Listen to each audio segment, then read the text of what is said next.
¿Qué es el breeding en el contexto de cultivo de cannabis y por qué es importante?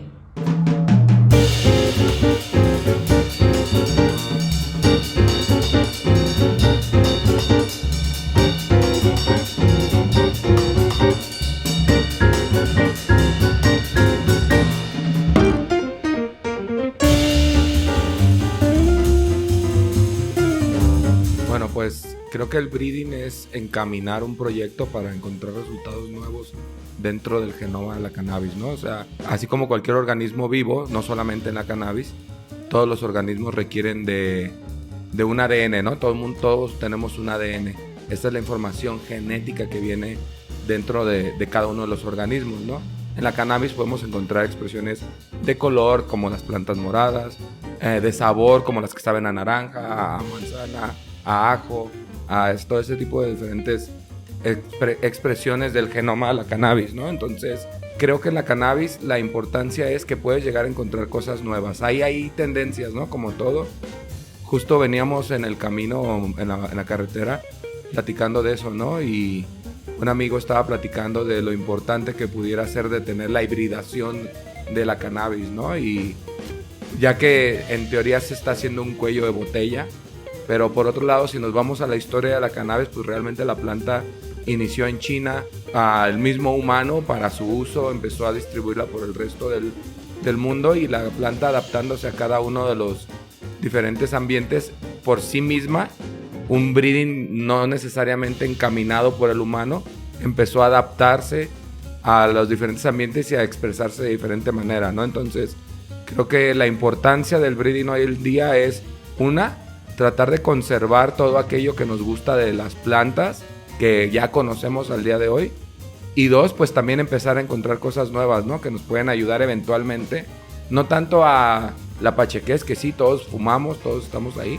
Pero más que nada por la parte podemos encontrar plantas que pueden ser realmente medicinales, comprobadas, con altos porcentajes de cannabinoides, que tal vez al día de hoy ni siquiera conocemos, ¿no? Entonces, creo que ahí lo principal sería esa parte, ¿no? Empezar a investigar un poco más el genoma de la planta, estar haciendo cruces entre parentales para de ahí poder llegar al punto necesario, que es, pues, al final del día es uso humano, ¿no? Todos crecemos la planta, o la mayoría de las personas que crecen la planta es para su consumición, ¿no? Aún así sea hemp, y no estamos hablando de cannabinoides y terpenos y flavonoides y toda esta parte terapéutica de la cannabis, pues también podemos hablar de la construcción, de las fibras, de todo este tipo de detalles, ¿no? Que es el uso humano. Entonces, yo creo que esa es la importancia 100%. Estar investigando, encontrando cosas nuevas, manteniendo lo que ya existe para poder tener al final del día realmente una expresión enfocada al uso humano del genoma de la planta. ¿Qué métodos se utilizan para cruzar cepas de cannabis y crear híbridos? Pues básicamente hay varios, ¿no? También hoy en día en el mercado hay semillas regulares, las cuales el método de reproducción de la planta es simple y sencillamente dejar que una planta que se identifica como macho y otra planta que identificaste como hembra, dejar que las dos florezcan, ¿no? Realmente la floración de las plantas es la reproducción de las mismas, ¿no? Entonces, para yo poder tener un proyecto de breeding en el cannabis, pues lo primero que tengo que hacer es conocer a los parentales para ver qué expectativas tengo del resultado, ¿no? Una cosa es hacer breeding que va encaminado a un resultado en específico, que puede ser o no el resultado que estás buscando, ¿no? Pero lo estás encaminando hacia un lado. Y otra cosa es cruzar plantas, ¿no? Le llaman pollen shock en Estados Unidos, y básicamente es nada más hacer que las plantas se reproduzcan. Nada en contra de una o de otra, simplemente son cosas diferentes que debemos de entender, ¿no? Al final del día, el método para cruzar la planta depende de qué tipo de semilla quieres obtener al final. ¿Quieres obtener semillas regulares? No tienes que hacer nada más que, como te comenté, dejar a los dos parentales, macho y hembra, ahí. Pero hay otras técnicas, ¿no? La técnica de feminización.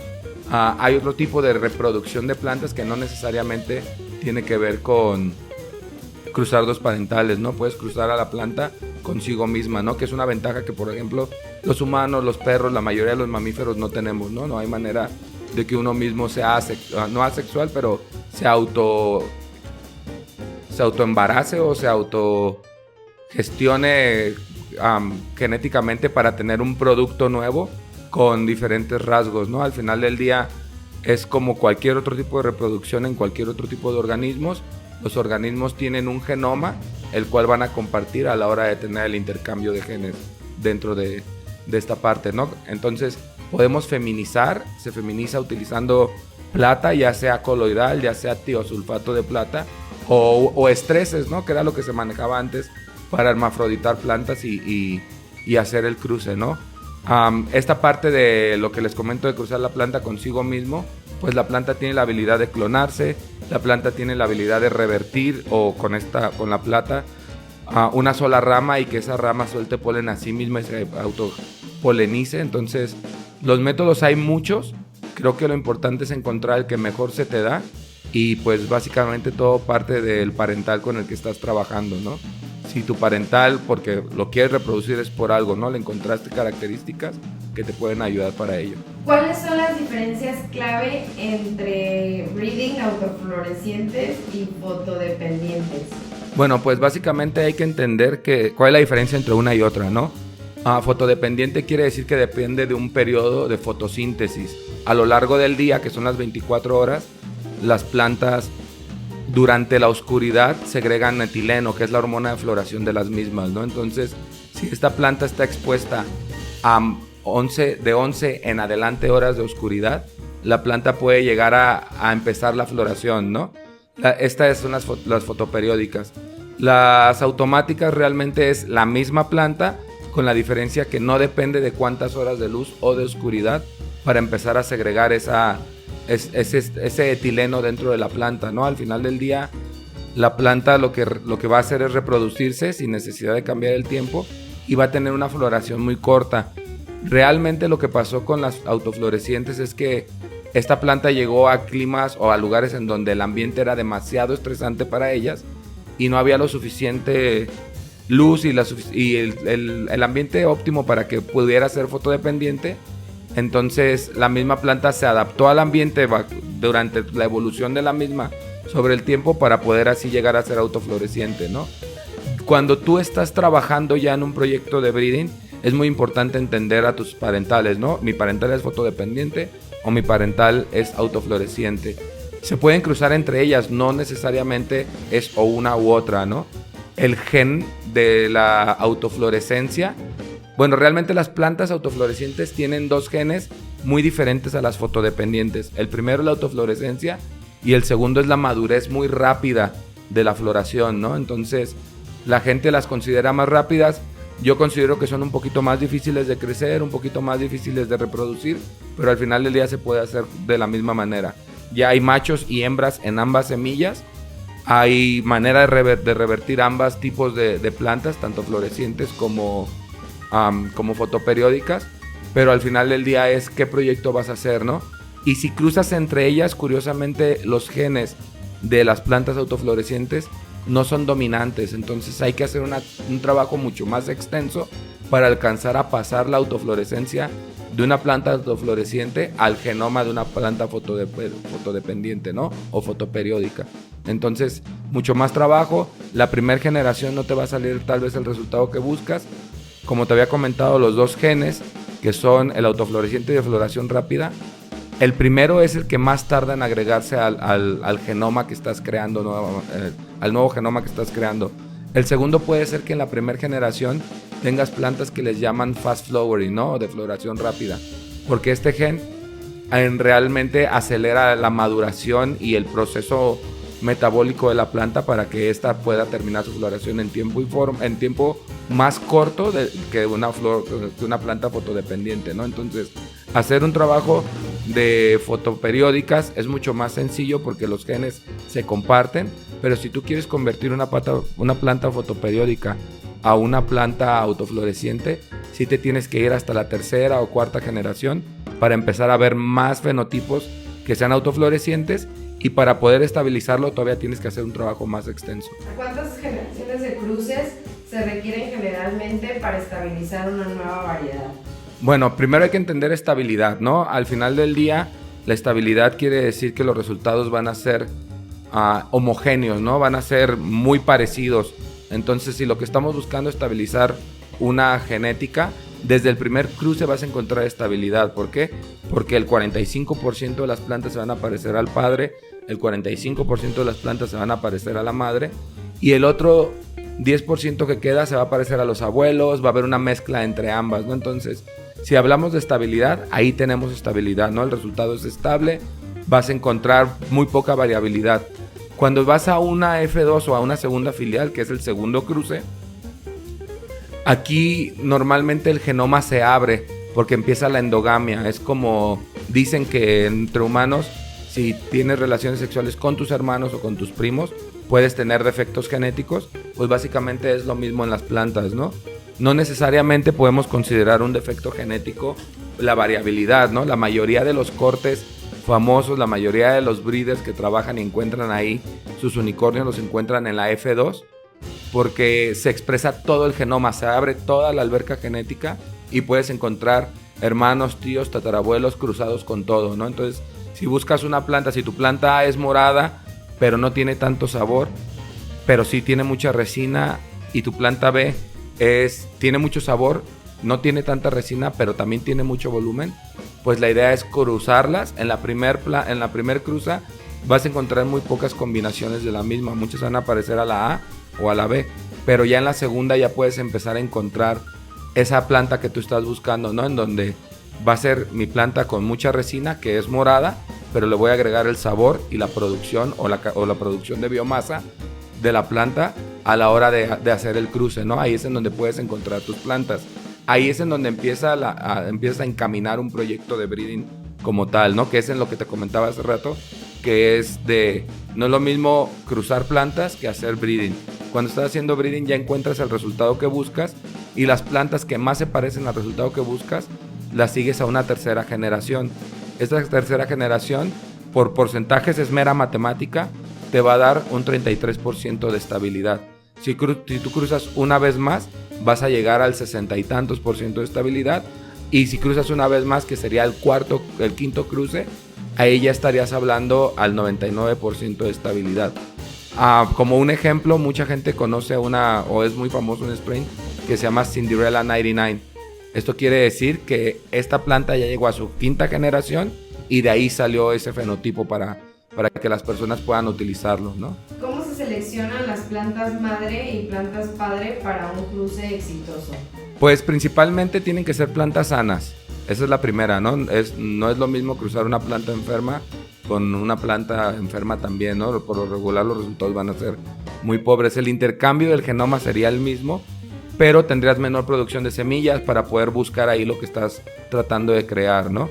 Realmente no hay una manera específica de seleccionarlas como tal. Yo lo que hago es las plantas que encuentro que tienen el sabor que más me gusta, que tienen una producción de resina alta, que tienen porcentajes de lo que estoy buscando en cromatografías altos, y producción, porque también es importante que pues crezcas una planta que te dé pues una cantidad buena en peso de producción. Entonces yo creo que lo principal es realmente qué es lo que estás buscando tú en una planta de cannabis, ¿no? Si hay una planta que te gusta mucho cuando la fumas por el sabor o por el efecto o porque te produce mucho o porque es morada, todo este tipo de detalles son los rasgos que estás buscando para seleccionar. Yo en lo personal soy mucho más estricto, ya con el trabajo que llevamos hecho y trabajando con los diferentes breeders alrededor del mundo que conocemos, hemos podido encontrar diferentes plantas que tienen casi todo, ¿no? O todo. Entonces estas plantas son excelentes parentales, porque pues a la hora de cruzarlos pues vas a poder empezar a ver qué pueden heredar y qué no, que esa es la otra parte más importante de la selección, ¿no? Muchas de las veces tú ya creciste esta planta, te gustó mucho y consideras que es un muy buen ejemplar para breeding, pero a la hora de que la cruzas no hereda nada, todas las plantas que salen domina el otro parental, ¿no? Entonces ahí no te sirve de mucho la planta, tendrías que tal vez trabajar un poco más con tu planta que no hereda mucho para encontrar una planta similar que sí pueda heredar esto, ¿no? Realmente creo que lo más importante a la hora de hacer un proyecto de breeding es conocer tus plantas, haberlas trabajado anteriormente, haberlas crecido a los hijos, haber florecido a los hijos, ver qué los resultados que te dio, y pues es sencillo, ¿no? Si tú creces Si tú cruzas 2 plantas y de esas semillas creces 100 semillas, tú vas a ver ahí cuántas semillas se parecen al papá, cuántas semillas se parecen a la mamá. Si de estas 100 plantas tú tienes 10 plantas que se parecen a la mamá, entonces quiere decir que el 10% de estas plantas van a heredar a la mamá. Quiere decir que tu mamá solamente hereda el 10% en el 10% de la siguiente generación, ¿no? Y que el papá domina en el 90%. De igual manera, puedes encontrar sabores, puedes encontrar todo ese tipo de detalles, ¿no? Hacer pruebas de 100 te ayuda para agarrar porcentajes reales y poder entender cuál es el resultado del trabajo que estás haciendo. ¿Qué diferencia clave debemos conocer entre las variedades de cannabis indica y cannabis sativa? Bueno, pues la primera cosa que antes que una diferencia, pues debemos de entender que hoy en día el 98% de las plantas son híbridas, ¿no? Ya se perdió esa idea. Este concepto de sativa e índica viene, creo que de los 70s, donde realmente todo se calificaba mediante la vista, ¿no? Estamos hablando de cómo la planta morfológicamente se ve.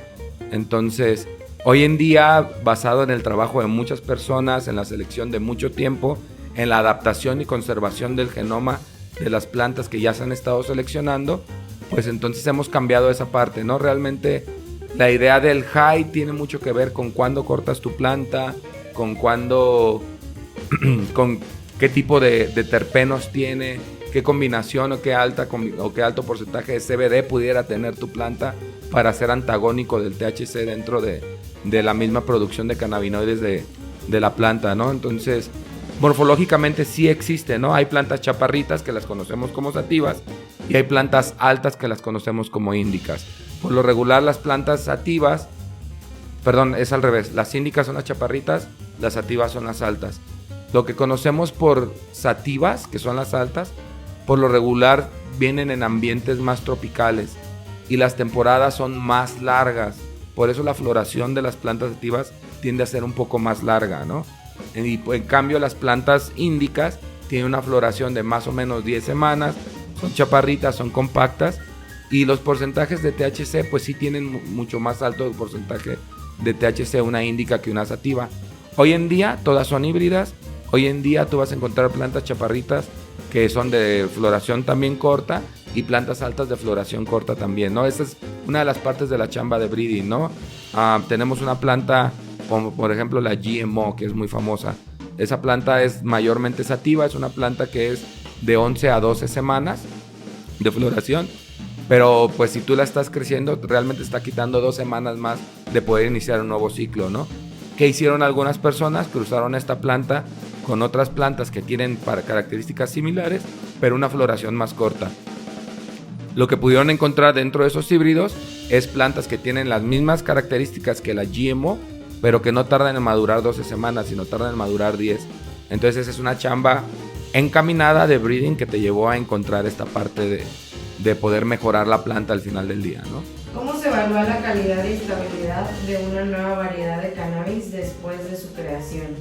Bueno, pues si tú eres el breeder, la vas a evaluar respecto a los resultados que tienes planeados en tu proyecto, ¿no? Volvemos al ejemplo de la GMO.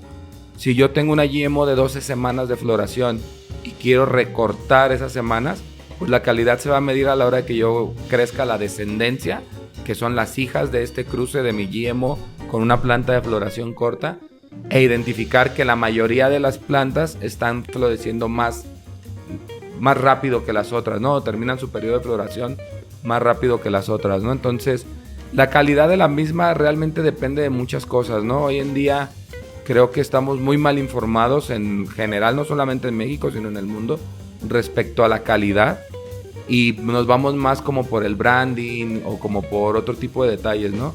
Pero al final del día también la calidad es subjetiva, ¿no? Si hay estándares en los cuales pudieras buscar una flor que sea limpia, que tenga un porcentaje que se pueda medir, tanto de THC, CBD, terpenos, los diferentes componentes flavonoides que tiene la planta, y ahí podrías tú empezar a identificar una calidad, ¿no? Pero creo que lo principal que tiene que hacer el usuario es entender cómo se ve una planta enferma, cómo se ve una planta mal secada, cómo se ve una planta mal crecida, para poder de ahí empezar a identificar la calidad, ¿no? Muchas de las veces no es tanto el problema del gen de la planta o de la calidad de la semilla como tal, ¿no?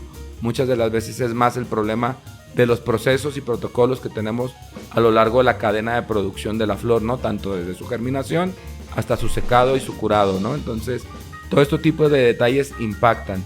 Yo dentro del breeding puedo identificar cuando yo compro semillas o cuando me compran semillas, pues lo principal es que se parezcan un poco a lo que me dicen, ¿no? Que las plantas se den de buena manera, que germinen de buena manera, que tengan un cierto vigor dentro de ellas mismas, cuando pues eso es lo que se busca, ¿no? Pero al final del día es algo que no se puede confirmar o no se puede hacer 100% el resultado sea lo que uno está buscando, ¿no?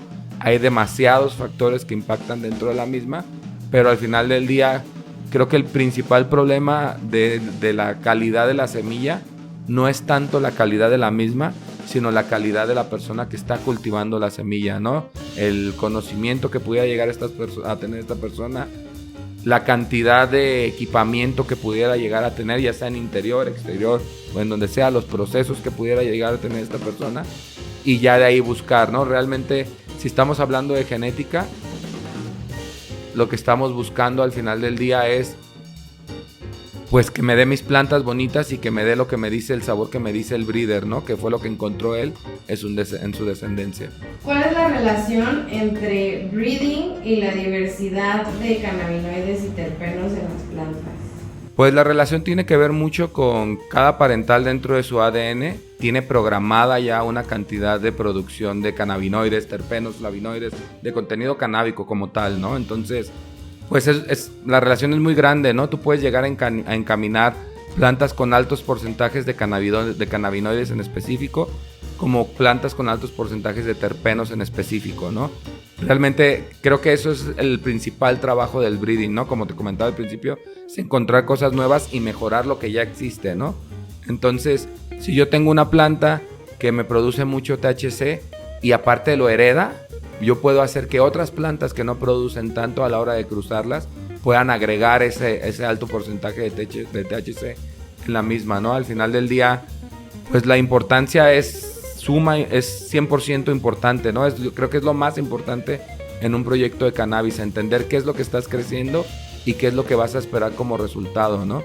Y básicamente a la hora de tú estar haciendo tus proyectos de cannabis y tomando estudios cromatográficos de la misma, puedes encontrar hacia dónde va encaminado tu producto, en qué expresiones están y más que nada también pues conocer la cantidad de lo que tienes, de lo que conocemos, ¿no?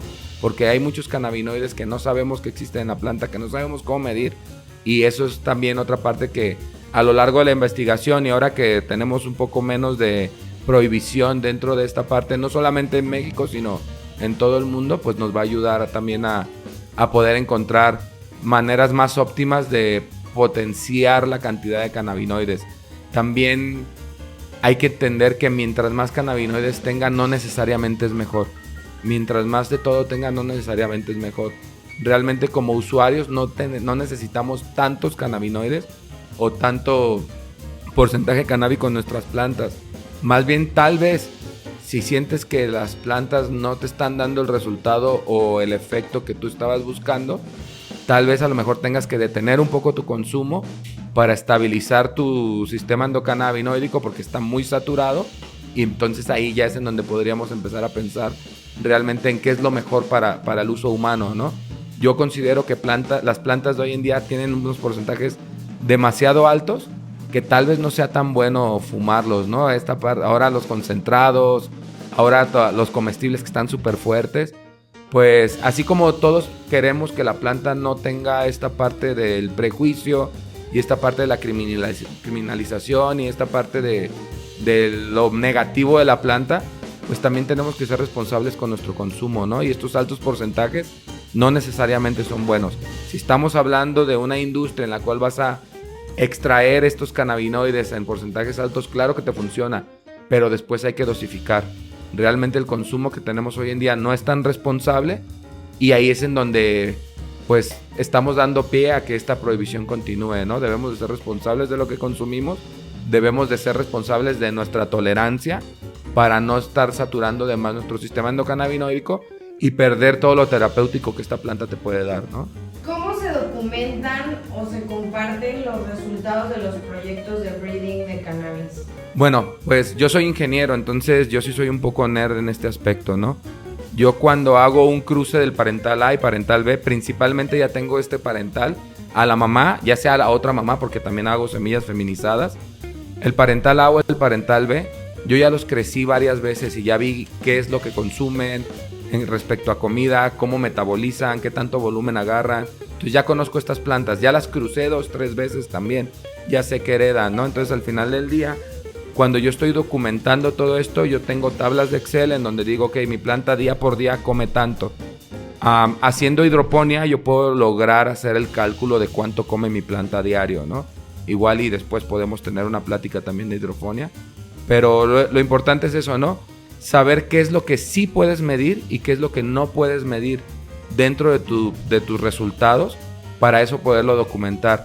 Y lo más importante es crecer a los hijos. O sea, yo puedo hacer 1,000,000 de semillas, pero si no crecí ninguna de ellas no voy a confirmar mis resultados, no voy a poder documentar lo que estoy obteniendo y que si lo que estoy buscando está funcionando de manera correcta. Eso no tiene que decir que las vendas o no las vendas, yo no estoy en contra o a favor de ninguna de esas, sino más bien dentro de la genética de la planta, pues sí tenemos que entender que va a haber varias expresiones y que estas expresiones no necesariamente son buenas o malas, sino simple y sencillamente es la manera en la que la planta se expresa después de este intercambio que tienes en el cruce. Pero al final del día, el resultado y la documentación de la misma es observación, como te comento, determinar cuáles son los parámetros que sí puedes medir y cuáles no, y documentar estos mismos para al final del día hacer tal vez una gráfica de cuánto come tu planta, cuánto produce en peso la primera vez que lo corriste, la segunda vez, la tercera vez, y más que nada también a entender y aprender de la planta, porque creo que el principal problema que todos tienen es que en internet se te da una receta y te dicen, esta planta requiere tanto por ciento de humedad y tanto por ciento de temperatura y tanta comida, cuando realmente todos son organismos diferentes. Hay plantas a las que les guste más humedad, hay plantas a las que no, hay plantas las que te pueden dar 10 veces el mejor resultado que se te da a ti con tu estilo de cultivo, ¿no? Creo que lo importante es conocer la planta. Yo anteriormente descalificaba un montón de plantas porque no se adaptaban a mi sistema de cultivo, y pues también porque es caro, ¿no? Pero después aprendí que si le cambio un poco al sistema, si modifico algunos parámetros, esta planta puede ser 10 veces mejor que las que yo consideraba que eran mejores, ¿no? Entonces sí tiene mucho que ver con la investigación y el tiempo que lleva a crecer 1, 2, 3, 4 veces tu planta, para poder así lograr entenderla y lograr determinar qué puedes medir dentro de la misma, para así, en base a toda la documentación que llevas, pues tenerla ahí, ¿no? Yo básicamente en proceso como tal, todos los días que riego mido cuánto riego, checo mis parámetros de temperatura, checo la salud de la planta y tomo anotaciones, las meto a una tabla de Excel y me salen mis gráficas en donde ya puedo entender hacia dónde está encaminado, ¿no?, el proyecto.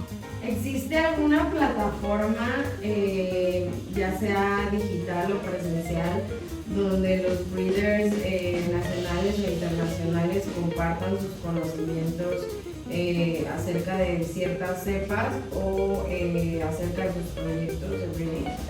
Bueno, pues principalmente hay una página que es de República Checa que se llama Seed Finder, y creo que este es el número 1 porque ahí cada uno de los breeders, si quiere, puede mandar una forma, llenar una forma en línea en donde agrega los datos de su strain, ¿no? Entonces ahí puedes encontrar miles de strains o de genéticas o de cepas que te explican cuáles son los parentales, te muestra el árbol genealógico de esas plantas. Entonces esa es la principal. Aquí tú vas a poder encontrar si ya existe ese cruce que tú estás tratando de hacer, si ya hay el nombre que tú estás tratando de tomar, quién lo hizo, cómo lo hizo, si sus clientes se dieron el tiempo de ir a esa plataforma y tomar fotos y subir fotos, explicar sus resultados, también lo puedes encontrar ahí. Esto es respecto a documentación de resultados, ¿no? Como un historial, una trazabilidad que pudieras llegar a tener dentro de la chamba que estás haciendo. Por otro lado, información de cómo cada una persona hace sus procesos.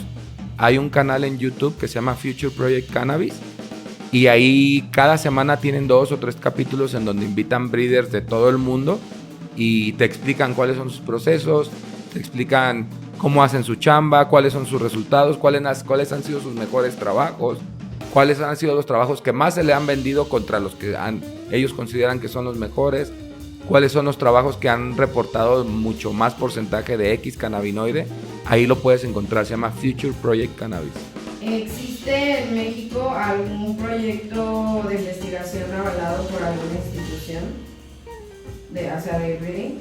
Pues realmente hay un instituto en México el cual te puede ayudar a registrar genéticas y todo este tipo de detalles, pero no de cannabis. Siendo ilegal, sigue habiendo esa laguna, ¿no? Creo que lo más importante aquí es que cada uno de nosotros vayamos creciendo y creciendo y creciendo más y más y más para obligar a nuestros dirigentes, a las personas que están en la política, a regular esta parte, ¿no? Siempre hago la broma de que si somos 1 millón de personas creciendo marihuana, no vamos a caber 1 millón de personas en la cárcel. Sí o sí vamos a obligarlos a que se legalice esta parte, ¿no? Sí existe una dependencia, realmente desconozco su nombre porque al final del día no hemos podido pues tener ahí la legalización como para poderte acercar y empezar a ver las diferentes cosas que requieran o los requisitos para empezar a hacer el trabajo con cannabis. Pero esta dependencia se dedica a registrar el tipo de maíz que existe, el tipo de aguacate que tenemos en México. Si creaste una nueva cepa dentro de estas plantas legales, sí lo puedes hacer, ¿no? Entonces, ¿la dependencia existe? Sí. Para cannabis no la tenemos y esperemos la tengamos pronto. ¿Has escuchado algo del proyecto de la Universidad Chapingo? Sí he escuchado, pero al final del día es un proyecto universitario. Para poder llegar a una legalidad es el primer paso, pero pues lo que están haciendo es investigar la cannabis. Lo mismo que hacemos todos, basado en una universidad, ¿no? Realmente es un gran paso, pero pues sí le hace falta pues la legalidad, ¿no? Como tal, o sea, realmente la persecución y la criminalización es una investigación que va a servir mucho, está sirviendo mucho, como la que todo el mundo hacemos fuera de una universidad. A lo mejor la universidad te da alineamientos y un reconocimiento diferente, ¿no? Pero creo que al final del día es investigación pura, estar haciendo cruces, estar viendo cómo se comporta el genoma, que era lo que te platicaba, ¿no? Tener a tus plantas, ver de qué manera estas plantas trabajan dentro de tu sistema de cultivo, qué cannabinoides o qué contenido canábico pudiera tener estas en base a diferentes generaciones, ¿no? No solamente lo están haciendo en Chapingo, conozco de protocolos para el cáncer de piel que están haciendo en la UNAM. Hay diferentes lugares, ¿no? En donde principalmente deberían de enfocarse un poco en la genética para poder eventualmente lograr resultados estables, ¿no? Para poder así eventualmente crear un medicamento, un suplemento alimenticio que realmente tenga el 100% del contenido canábico, ¿no? Hoy en día la única manera que tienes de registrar esta parte es con CBD y comprando CBD aislado. Y todos sabemos que el CBD aislado no es de tanto beneficio, ¿no? ¿Qué bancos de semillas nacionales recomiendas? Nacionales. Bueno, la diferencia hay que entender entre banco de semillas y entre el breeder, ¿no? El banco de semillas tiene que ver en que es una persona que tiene semillas disponibles a la venta, ¿no? Ya sea de ellos, ya sea de sus amigos, ya sea que las traiga de Europa. Hay muchas maneras, ¿no? Y el breeder es la persona que está creando las semillas, que se las venda directamente al usuario o se las venda a este banco para la reproducción, ¿no? La verdad es que últimamente he visto muchos bancos de semillas. Hay un chavo de España que se llama Nuts Grow, que trae mucha semilla europea. Hay muchas compañías, hay una que se llama La Cucaracha. Hay muchísimas, creo que en Facebook es donde más he visto estas ofertas, ¿no? En donde pues te traen semillas europeas o de repente hay personas que bajan semillas de Estados Unidos y las revenden, pero un banco como tal establecido o así, pues no puede existir principalmente porque la legalización te prohíbe, la no legalización te prohíbe la facturación de la misma, ¿no? Entonces todo esto es bajo del agua, todo esto es por correo, realmente es un poco complicado y también pues entender que la disponibilidad de la semilla como tal no debería ser prohibida porque no tiene THC, no tiene CBD, no tiene nada de ello, ¿no? Al final del día es una semilla que si la creces y el producto tiene THC, pues tal vez ahí ya sería registrar tu semilla con ese THC. Pero estamos en pañales en la legalización. Las personas que se están dedicando a legalizar esto, pues al parecer no les interesa tanto resolver el problema. Mientras tanto, pues seguiremos en este mercado gris en donde puedes conseguir las semillas de un amigo, de que buscaste en Facebook estas páginas que te comento, de que tuviste un poco más de iniciativa y fuiste a un banco gringo y las pasaste por correo. Muchas diferentes maneras, ¿no?, en las que se pueden comprar las semillas ilegalmente, porque hoy en día en México no hay una manera de comprar semillas. Aún así, teniendo tu permiso en donde te permiten crecer, no hay un protocolo para comprar semillas. Y pues esto significa que están ahí pues invadiendo tu derecho a crecer, ¿no? Que ya por decreto en un amparo te dio un juez anteriormente. Entonces, pues lo difícil es hacer eso. Nosotros ofrecemos semillas a la gente de nuestro trabajo nada más. Por lo regular no tenemos semillas de otras personas. A veces hacemos colaboraciones con otras personas que también hacen esta misma chamba aquí en México. Y pues por lo regular nuestra chamba va enfocada en la accesibilidad para esto, ¿no? Al final del día el costo de la semilla es mucho más barato que lo que pudieras encontrar una semilla europea o una semilla americana.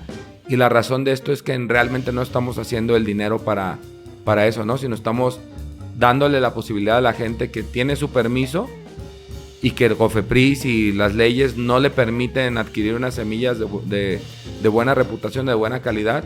Nosotros las bajamos de Europa o de Estados Unidos, las reproducimos y las dejamos disponibles para la gente, ¿no? ¿Qué bancos de semillas internacionales recomiendas para pedir semillas a domicilio?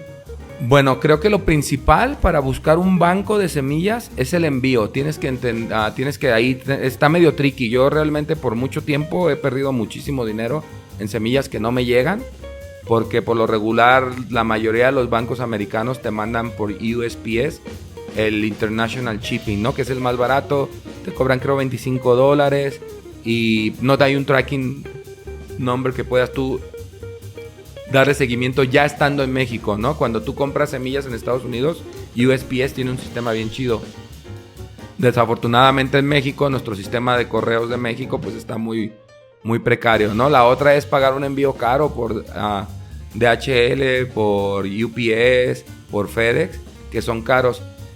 Yo lo que hago normalmente es le envío las semillas a un amigo mío y este amigo mío consolida las semillas y me las manda a México, ya sea por USPS, se llama International Priority First Class, cuesta $45 y es la manera de importarlas, ¿no? Entonces, sabiendo esto, tienes que ir a tu banco y decir, ok, este banco tiene la posibilidad de que yo pueda platicar con él en línea y pedirle que me lo mande de esta manera, aunque el cargo sea un poco más alto.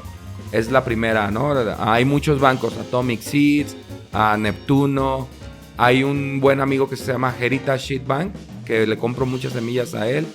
Hay otro banco que se llama Dark Star Genetics, que estos bancos desde que estás en el checkout te dan la opción de pagar ese upgrade, ¿no? Ese envío que sí te va a dar la manera de poder hacer el tracking de tu semilla una vez estando en México.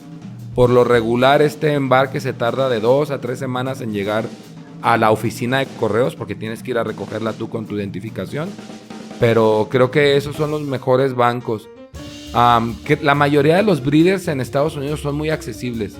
También esa es la otra parte, ¿no? O sea, si quieres comprar en un banco, totalmente de acuerdo. Puedes ir Dark Star Genetics, puedes ir a Heritage Bank, Seed Bank, perdón. Puedes ir con Neptuno, puedes ir con Atomic. Pero también, pues los breeders están ahí en Instagram. Les puedes mandar un mensajito, decirles que te las pasen. Y ellos mismos, ahí puedes acordar el envío que te comento. Y pues ya comprado directamente desde el source, ¿no? Entonces, esa es una de las maneras. Hay muchos bancos en Europa que a diferencia de Estados Unidos, el envío es un poco más seguro, ¿no? Porque todos los envíos de Europa vienen con esta parte que sí puedes hacer el tracking acá. Existe Grow Barato, existe... los mismos de Reaper Seeds venden sus semillas en su página de internet.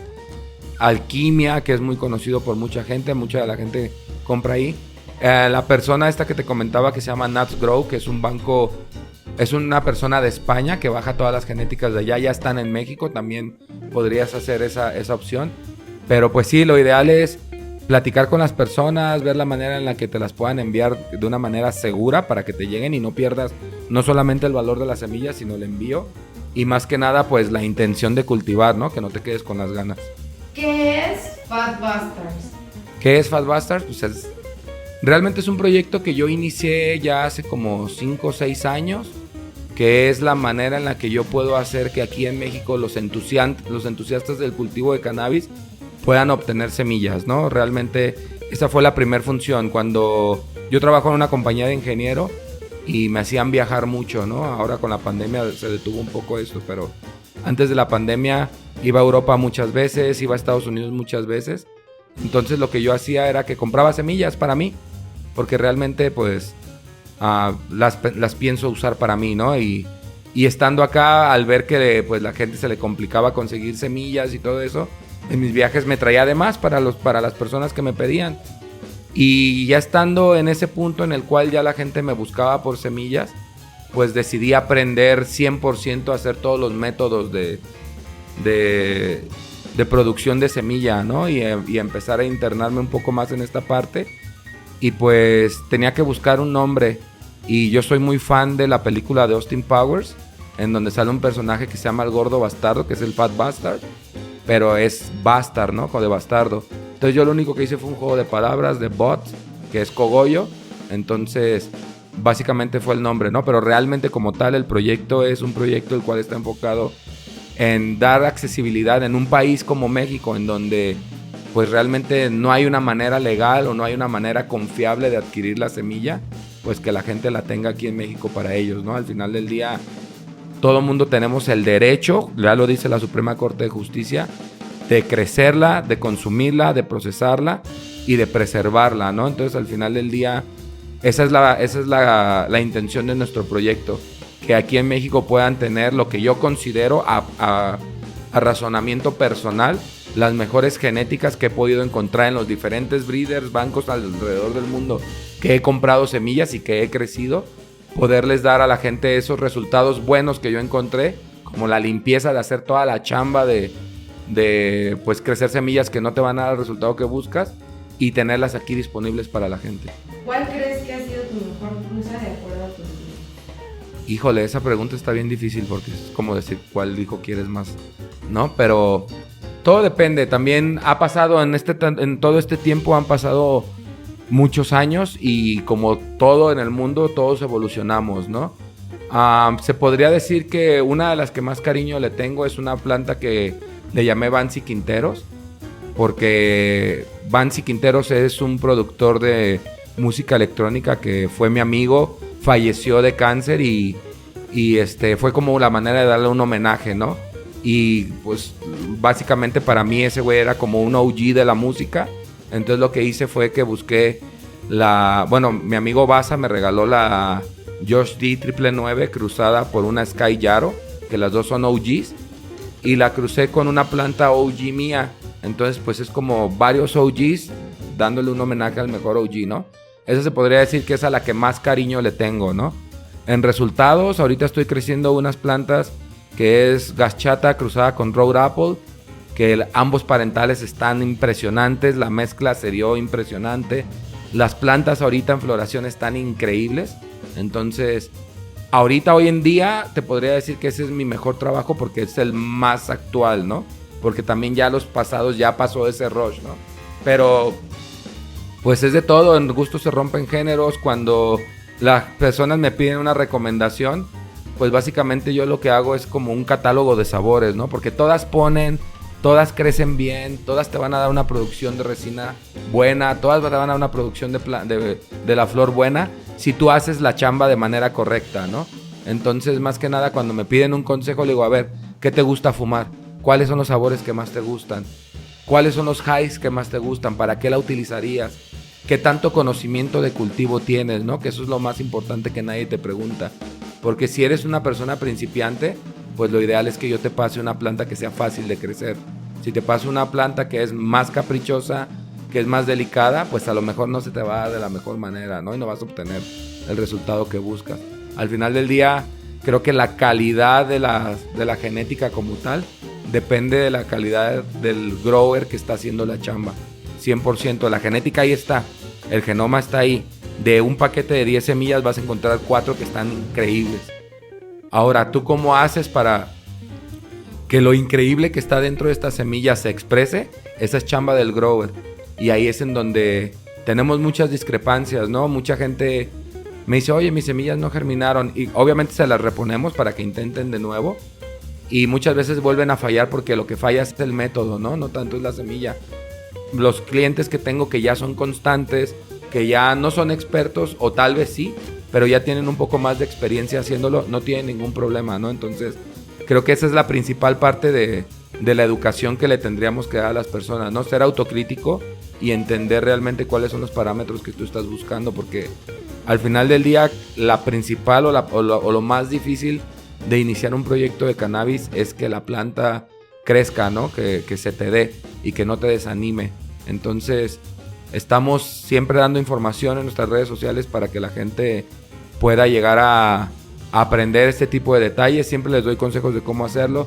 Siempre que una persona tiene problemas con las semillas, les hago preguntas, no cuestionando sus procesos. Yo no soy nadie para cuestionarlo, ¿no?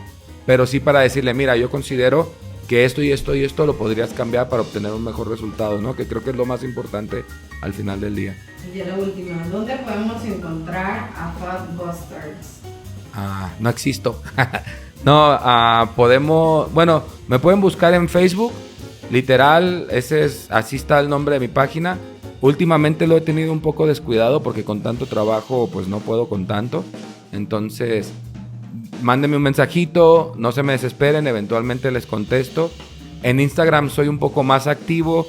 Instagram me sirve mucho como una plataforma para mostrar mi trabajo, no solamente el que yo hago, sino el que están haciendo mis clientes, que son los resultados de mi trabajo también, y el de ellos, la conjunción de la comunidad creciendo. Ahí sí estoy mucho más activo, ahí sí máximo me tardo 1 día y medio, 2 en contestarles un mensajito, y pues ahí los podemos platicar.